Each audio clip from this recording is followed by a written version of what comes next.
Hey everyone, it's your boy Matt from Crypto Harlem. Thank you for checking out this segment. I'll see you on the other side of this at the Q&A.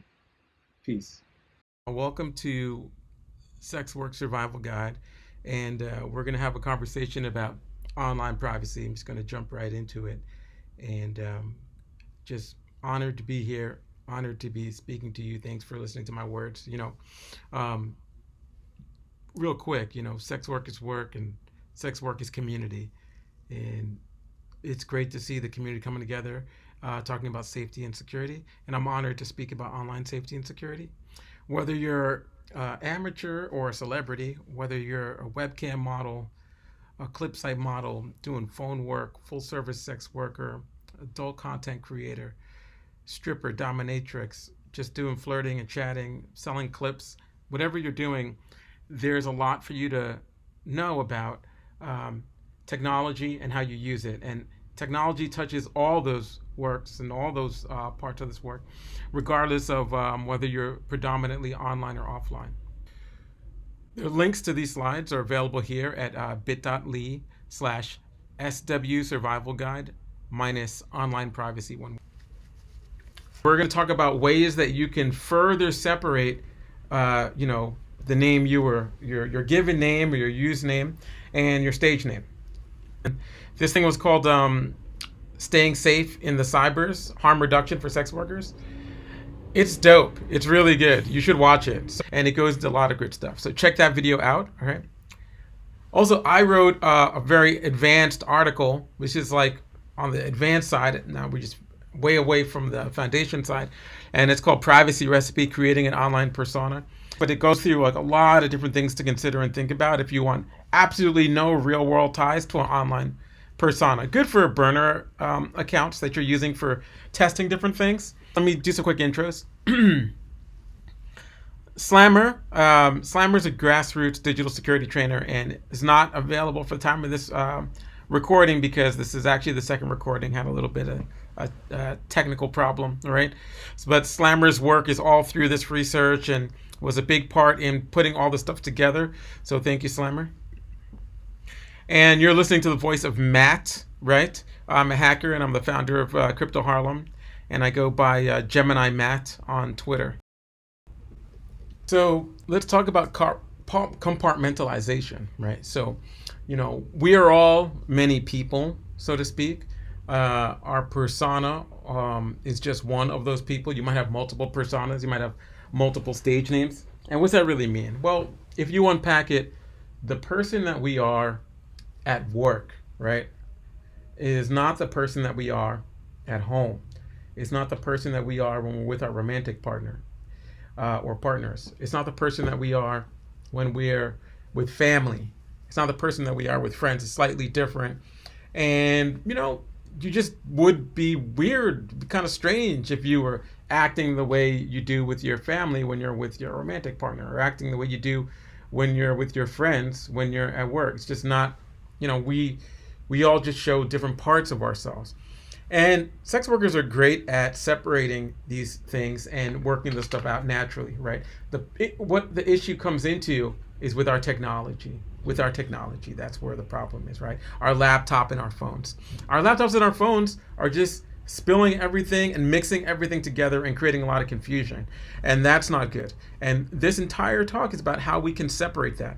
So this is about everyone else, not the verifier, not the services that we're using, and also some smart things to think about when we work on these services. All right, so let's move forward. Thanks. Your persona, right, that your stage name's attached to, that entity, right, should have all the things that someone who just lives next door to you would have. Should have all the things that someone above you or underneath you in your apartment might have. Your persona should operate with technology as a completely separate person. And we're going to talk about how to do that, right? And there's a bunch of steps, and let's jump right into how to give your persona their own computer. Right? Now, I don't know about you, and I don't know how much money you're making, but computers are expensive, and buying a computer just for use for your persona, that's a little bit next level, right? So, but there are other things that you can do, and we're going to talk about. Okay. Now, your persona also needs to have their own internet service, right? And what do I mean by that? We were told a long time ago, right? When you're browsing the web, it's like surfing the information superhighway. You're going to a website. I went to that website. But that's not really true. Technically, you're kind of just opening a door. Think of it as opening a door. The website is what you're seeing. You look out and you're shaking hands with that website, and that website is looking in and seeing you and shaking hands with you. There's a lot of information that's trading back and forth that you don't realize. Every phone or laptop connected to the internet has an address online, and that address is called an Internet Protocol, or IP address. And that IP address is linked to a physical location in the real world. If you're in a place where there's a lot of postal codes, or many zip codes keep changing in the city you're in, then that's a good chance that the IP addresses are very accurate in that area, right? IP addresses, they can show very close to where you actually are, and that might be too close to home. No pun intended, right? So, another thing to think about is anyone who uses the same internet connection as you, whether that's a roommate or a family member, could potentially see the sites you visit, the router that you have. It might be logging the sites you're on as well. So, and definitely the people you pay for internet, they will look up the websites you visit and send you the way to get there. And that, which is this thing that you don't need to know called DNS, or domain name service, that whole thing, it involves them having a record of the time, the date, and the website you went to, like Pornhub.com, let's say. All right. So this is all why your persona needs its own internet service. Now, how do we do that, though? Well, the best way to do that is just use a VPN, or a virtual private network. A virtual private network gives you a secure encrypted tunnel between your phone and laptop and the outside internet, right? When you use a VPN, your internet protocol address is changed to a different place, right? Now, there are free VPNs out there. Like there's bitmask.net, there's siphon.ca, there's getlantern.org, and there's also RiseUp, right? And these are all free, and many free VPNs are just taking your data and selling it. But these are free, and they actually work. Now, some of them are for Mac, some of them are everything but PC, some of them everything but iOS. So check them out, find one that works for you. There's also TunnelBear, which offers a free VPN for 500 megabytes of data, right? So once you use 500 megabytes of data, you got to come back next month because you ate all your allowance. But it's free for first 500 megabytes. It's half a gig of data. And you could be really careful about that. You could end up using that VPN a lot for things you need to do. And Proton VPN offers a free trial, I believe it's 7 days. And then after that, you can keep using it. They just limit the locations you can appear to come from and some of your speed. But it's actually, a pretty good deal. No money down, a VPN service. So if you're not using a VPN, definitely use one. And if you are using a VPN, understand that you might be paying for that VPN with your government name, the credit card that's attached to your real identity, and maybe you want your persona to have their own VPN that's not related to you at all, and you could use one of these, right? Now here's an example. You want an example of what it looks like when you're using the internet. When you go to browserleaks.com, you can click on this little, under the house, little radio waves. That's your IP address area there. And it'll show you what your IP address actually is, the numbers that your IP address actually are represented by. And it'll show you a mapping of where that location is tied to. And I love to go to browserleaks.com, look at the IP address, then I connect to my VPN and I refresh the page, and I move to a different place, just to show you exactly what sites can get from you. And BrowserLeaks shows you other information that your browser can give up to websites, including like the fonts on your machine and other identifiable information, right? Yeah, TunnelBear is a VPN that you can use. It's pretty cute and easy to use, and I would recommend just checking it out if you're new to VPNs. How do we get our persona their own phone? Well, we know that our persona needs to have their own phone because phone numbers link people all the time. There's reverse lookups on the web where you could just type in someone's phone number and shows you a lot of information about them, including like their name and who pays their phone bill. And there are also apps that have access to our contacts and address book. For example, Truecaller, which is an app that blocks robo-dialers. Those things are annoying, but you might not realize that you're giving your contacts up. And if one of your clients or customers is using that same app, all the information is in the Truecaller database. Next person to install it gets your name, Matt, but also, let's say your persona's name, the guy in the gold jacket. So, so how do we do this? Well, voice.google.com is Google's free virtual phone number tool. You can check it out. If you live in the USA or Canada, it's available to you. And a few other countries have access to it as well. It gives you a drop down where you can pick a location, a city or state, let's say in the US, and you'll have a number that works there. You can change the configuration so it doesn't automatically answer that number, just lets it ring through, and it feels like a regular number. If you install the app Google Voice on your phone, now when someone calls that other number, that your new virtual number, it'll ring on your phone. You can pick up, you can send text messages. It feels very real.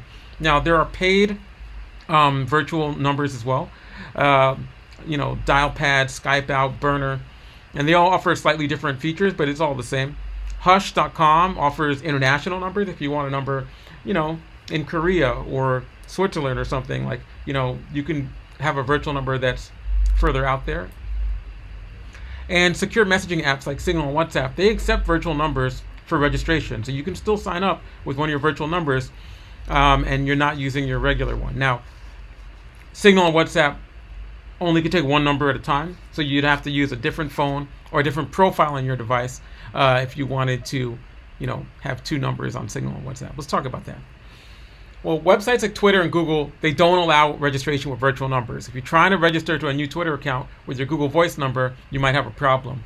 One way around this is buy a month-to-month, cell phone service. In the U.S., like a $20 a month type plan, and one of those like virtual mobile network operators, like Simple Mobile or Boost Mobile or something like that. Like a mobile, and they'll offer a cheaper service. You'll make an account. You'll now set up your Twitter or set up your Google, and immediately configure under security two-step verification. And you want to do two-step verification with the Authenticator app, okay, a third-party Authenticator app.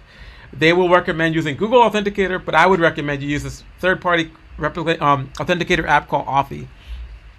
Now you've got that going, and your account is linked to Authy. Since you're probably not going to keep paying for this number, you'll need a way to prove that it's you, and Authy will provide that way, okay? Now, many Android phones, like I talked about earlier, allow you to make a new user. So if you go to users in your settings of your phone on an Android, you might be able to make a new user or a new profile, and that user can have their own WhatsApp, their own Signal, their own apps, and when it's time to go to work, you can just turn off your phone, quote unquote, and turn on your persona's phone by switching users. And this is a feature that's coming soon to iOS. I know that Apple's working on it. That's what Google Voice looks like. And now let's jump into how to get a new email account for our persona, okay? And I know I'm from New York and I talk quickly, but just pause the video if you need a break. You and your persona should not be using the same email that you use for your customers and things that are related to your work. And that's kind of a no-brainer. Now, when you're registering for things and when you're selling goods, you'll need an email address usually to do that. And why not use one on a privacy-protecting email service like tutanota.com or ProtonMail? They offer free accounts.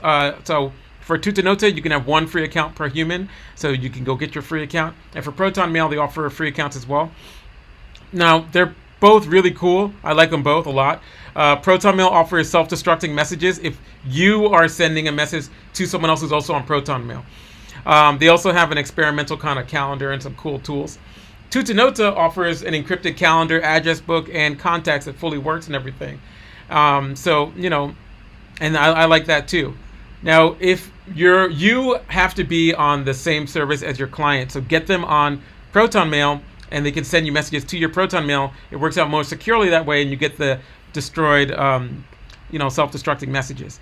If you have Tutanota, get your customers and clients on Tutanota, you'll write messages to each other, and they're all fully encrypted, including like the from, the to, the subject, all that stuff, okay? And you'll have a little calendar you could use and they could use as well. So that's a cool thing. How do we get our persona their own quote-unquote bank account, right? So we don't want to mix our financials with our persona.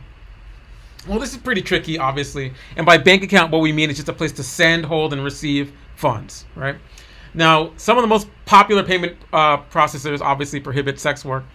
And, Venmo, PayPal, you name it, they're no game it. They don't like it. And they're going to be haters on your work. And you should not be messing around with these payment processors. You could have money tangled up in an account and it gets frozen or locked. There are people who, are always trying to point fingers at folks and roll on folks and stuff. So, don't get snitched out of your money. It's not worth it. So, and having a large amount of paper, right? So you have a big whop of cash, like that's cumbersome, and it leads obviously to safety issues as well.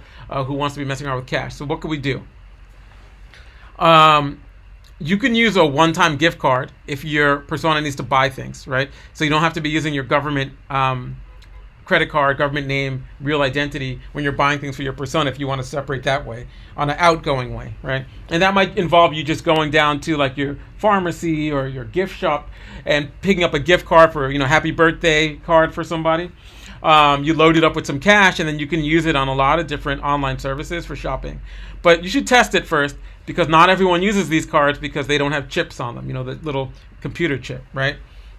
Now, there are also e-wallets, and e-wallets are kind of cool because they allow you to have a card that's you can use for all kinds of business things. But most e-wallets are not available to customers in the USA. Now, Paxum is a little bit different there in Canada, but you need to be a business, an official registered business, like an LLC or a sole proprietor business, before you can get a Paxum account, right? So that's not easy for everybody, which leaves cryptocurrency wallets, and I really like those. Now, Bread is a wallet, BRD, and it allows you to send and receive Bitcoins, and also send and receive tethers, which are as a cryptocurrency that's used on sites like Pornhub, right? And money can be withdrawn when you have the money in your wallet, which is your phone, actually, right? You can actually go to a Bread ATM. So if you find that using this link, there's Bread ATMs near you. Now, for example, in New York State there are 0 because of laws in New York, but in New Jersey there's a mad amount of them. You can just scan it at an ATM and cash comes out. So you can use it to get your Bitcoins liquidated, your cryptocurrency liquidated, right? Now, there's also these little credit card type things like Binance and Paxful and Paycent have, and they're linked to your cryptocurrency wallet. So you could just go and swipe your credit card and it comes right out of your cryptocurrency wallet. So these are links here if you can check those things out. Now, Verge is a pretty exciting cryptocurrency. It's used on sites like Pornhub, and and it's backed by companies like Paycent. And there's ways that you can get your Verge cryptocurrency linked to a credit card, right? Which is cool. Now, what Verge actually does is when you get paid in Verge, you can go shopping on online stores that accept Verge. So if you go through that list of vendors and you're like, oh, I actually would buy stuff from them, it works out really well because you have completely private and secure ways to send your money and then to go shop for stuff, okay? So that's a really good option. Now, if you really want to be a nerd about this, you can look into APIs, which are authorized payment institutions, and also EMIs, which are electronic money institutions. They're not banks. A lot of times they're in like, I don't know, like Malta or something. You know what I mean? Like they'll be like, yo, the Bank of Estonia is EMI or whatever, right? Like they're not actual banks, but they operate kind of like something where you can send and receive money and hold money in, but you really want to learn a lot about them and get good reviews on it. Now, if you are using Verge, which is an app, it's a wallet, right? Or if you are using Bread, BRD, it's a wallet.